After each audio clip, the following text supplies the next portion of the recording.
Assalamualaikum warahmatullahi wabarakatuh. Perkenalkan, nama saya Kemal Taujiri, peserta pelatihan dasar calon pegawai negeri sipil Kota Tasikmalaya. Di sini saya akan menyampaikan rangkuman materi mengenai Wall of Government. Nah, Wall of Government itu sendiri adalah sebuah pendekatan yang mengintegrasikan upaya kolaboratif dari instansi pemerintah untuk menjadi kesatuan menuju tujuan bersama. Juga dikenal sebagai kolaborasi kerjasama antar instansi aktor pelayanan dalam menyelesaikan suatu masalah pelayanan. Nah, konsep Wall of Government atau Joint Up Government pada intinya adalah merupakan solusi permasalahan klasik yang terdapat dalam penyelenggaraan pemerintah, yaitu komunikasi antar lembaga dan koordinasi.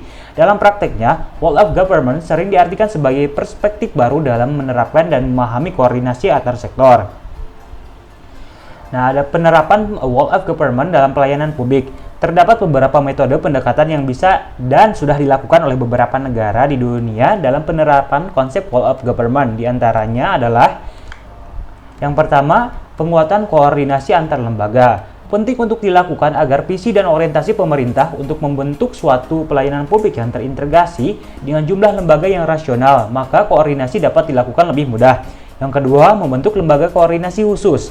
Nah, pembentukan lembaga terpisah dan permanen yang bertugas dengan mengkoordinasikan sektor atau kementerian adalah salah satu cara untuk melakukan Wall of Government. Yang ketiga, membentuk gugus tugas.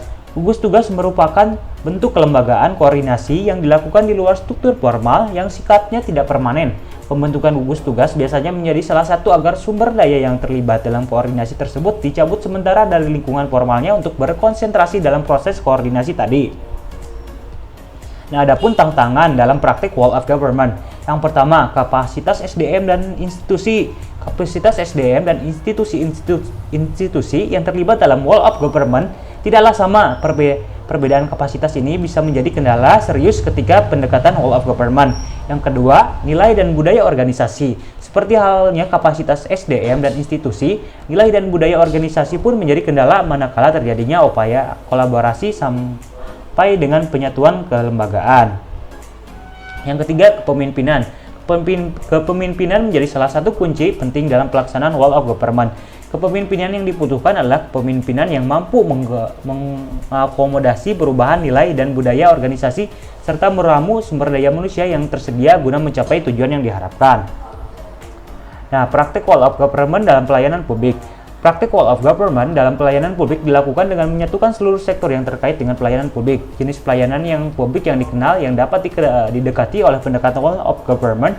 Yang pertama adalah pelayanan yang bersifat administratif, yaitu pelayanan publik yang menghasilkan berbagai produk dokumen yang resmi yang dibutuhkan oleh warga masyarakat. Yang kedua, pelayanan jasa, yaitu pelayanan yang menghasilkan berbagai bentuk jasa yang dibutuhkan warga masyarakat seperti pendidikan, kesehatan, ketenagakerjaan, perhubungan, dan lainnya. Yang ketiga, pelayanan barang, yaitu pelayanan yang menghasilkan jenis barang yang dibutuhkan warga masyarakat seperti misalnya jalan, perumahan, jaringan telepon, dan lain-lain. Nah, mungkin sekian yang dapat saya sampaikan. Mohon maaf bila ada kekurangan. Wassalamualaikum warahmatullahi wabarakatuh.